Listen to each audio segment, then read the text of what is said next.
네, 안녕하세요. 느린 아이들을 교육하는 ABA 슈퍼바이저 어니쌤입니다. 네, 제가 지난 영상에서 초보 ABA 선생님들이나 가정에서 아이랑 처음 ABA 교육을 시작하시는 부모님들께서 흔히 하는 실수 3가지를 말씀드렸어요. 지난 영상을 요약하면 ABA를 시작한 지 얼마 안 되신 분들은 흔히 아이의 수준을 고려하지 않고 길게 지시하거나 강화제를 늦게 주시거나 너무 많이 도와주는 실수를 하곤 하셨습니다. 네, 이번 글에서도 초보 ABA 선생님들이나 부모님들께서 흔히 하시는 실수 3가지를 가져왔어요.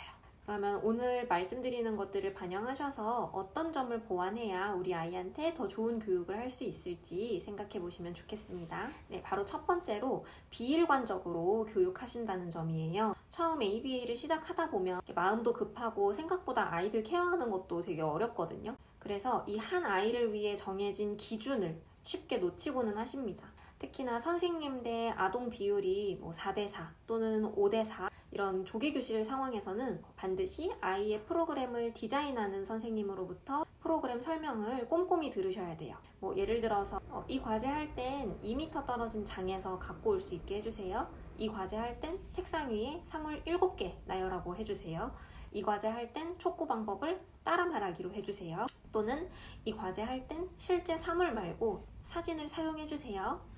이렇게 한 아이의 프로그램에는 일관적으로 지켜야 할 기준들이 여러 가지 있을 수 있습니다. 이 과정에서 선생님들마다 정해진 기준을 따르지 않고 그냥 수업을 하면 아이의 학습 속도는 느려질 수밖에 없어요. 그러니까 함께 정한 규칙을 모두가 지켜서 일관적으로 수업을 하시는 게 중요합니다. 여기서 중요한 포인트 3가지를 얘기 드리면 첫 번째로 지침을 반드시 숙지하셔야 된다는 거예요. 세션 시작하기 전에 프로그램 목표랑 절차 미리 다 숙지하시고 단순히 장단기 목표가 뭐지 이런 것뿐만 아니라 아이한테 어떤 식으로 촉구를 줘야 하는지 또는 강화제는 뭘 사용하면 효과적인지 이런 것도 미리 다 숙지해두세요. 그리고 두 번째로 일관되게 실행을 해주셔야 합니다. 한 과제를 할 때는 지시도 똑같이 하시고 정답 기준도 미리 정해두고 선생님들끼리 공유를 하셔야 해요.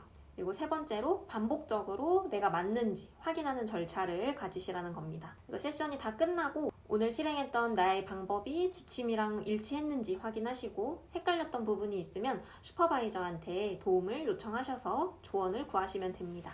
네, 그 다음 두 번째 실수는 아동의 흥미를 반영하지 않는다는 점이에요. 처음에 ABA 시작한 지 얼마 안 된 선생님들 같은 경우에는 그 치료 목표에만 집중하다 보니까 아이의 관심사나 아이가 선호하는 물건 이런 것들을 놓치는 경우들이 덜어 있어요. 이런 경우 아이는 과제에 흥미를 가질 수도 없고 적극적으로 참여하지 못할 수도 있습니다. 그래서 이럴 때는 아이의 흥미를 반영해서 수업을 준비해 주시고 프로그램도 짜시면 과제에 대한 흥미를 유지하고 학습 속도도 더 빠를 거예요. 그러니까 예를 들어서 전치사 배우기라는 과제를 할 때 아이가 관심 없는 사물로 위아래를 가르치는 것보다 아이가 좋아하는 동물 피규어나 블럭 같은 걸 이용해서 위아래를 가르치면 훨씬 효과적이에요. 이렇게 강화제 주는 거 외에도 수업 내용을 아이의 관심사랑 연결 지으면 선생님과의 수업 시간이 더 즐겁게 기억되고 아이도 더 적극적으로 수업에 참여할 수 있습니다. 자, 그 다음 세 번째, 마지막으로 좀 많이 하시는 실수는 데이터 기록을 소홀히 하신다는 거예요. ABA에서 데이터 기록은 아이의 행동이 어떻게 변화하고 있는지 파악하고 지금 하고 있는 중재가 효과적인지 평가하는데 꼭 필요한 요소예요. 그런데 ABA 교육을 시작한 지 얼마 안 된 선생님들은 수업 진행하시느라 너무 급급해서 종종 기록을 빠뜨리기도 하고 부정확하게 기록을 남기시기도 합니다. 물론 데이터를 기록하는 것보다 아이랑 상호작용하는 게 더 중요하기는 해요. 근데 그렇지만 처음 ABA를 시작하시는 그 시점에서부터 데이터를 정확히 남기는 습관을 들여놓으시는 게 좋습니다. 정확한 데이터가 있어야 정확한 그래프가 나오고 정확한 그래프가 있어야 우리 아이가 해당 과제를 적절히 잘 해나가고 있는지 어려워하는지 명확히 파악할 수 있습니다. 그래서 여기서 중요한 포인트는 첫 번째로 기록하는 습관을 꼭 만드셔야 되고요. 두 번째로 기록을 할 때도 우리가 미리 정해둔 기준에 맞게 기록하는 습관을 가지셔야 돼요. 그러니까 예를 들어서 3음절 모방을 한다고 했을 때 자음까지 모두 정확하게 맞춰야 정반음으로 쳐줄 건지 모음 정도만 맞아도 정반응으로 볼 건지는 미리 이 아이의 프로그램을 디자인하는 선생님과 상의를 해서 슈퍼바이저한테 이야기를 해서 같이 미리 정해두셔야 합니다.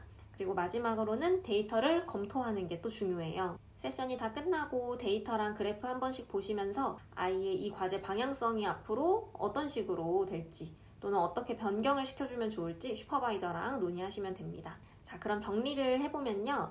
첫 번째로 일관되게 프로그램을 실행하시고 지침을 반드시 숙지하셔라 라는 거고요. 두 번째로 말씀드릴 거는 수업에 아이의 흥미랑 동기를 적극적으로 반영해 주셔라 라는 거고요. 마지막으로 세 번째는 데이터를 빠짐없이 기록하는 습관을 들이시라는 겁니다. 오늘 말씀드린 내용은 ABA 선생님들 뿐만 아니라 처음 가정에서 ABA를 시작해보고 싶은 부모님들을 위한 영상이기도 해요. 이런 고민을 하실 수가 있어요. ABA는 전문가들만 해야 되는 게 아닐까? 부모님이 어떻게 하지? 내가 어떻게 하지? 이런 고민을 하실 수가 있는데 가정에서 정말 왕초보인 부모님들도 쉽게 시작하실 수가 있어요. 가정에서 우리 아이랑 ABA를 시작해보고 싶은 부모님들 또는 어떻게 시작해야 될지 모르겠는 부모님들 이런 부모님들 계시면은 제가 고정 댓글에 제 개인 카톡을 남겨놓을 테니까 1:1 부모 슈퍼비전 문의한다고 남겨주시면 되겠습니다. 네, 그럼 오늘도 영상 봐주셔서 감사합니다.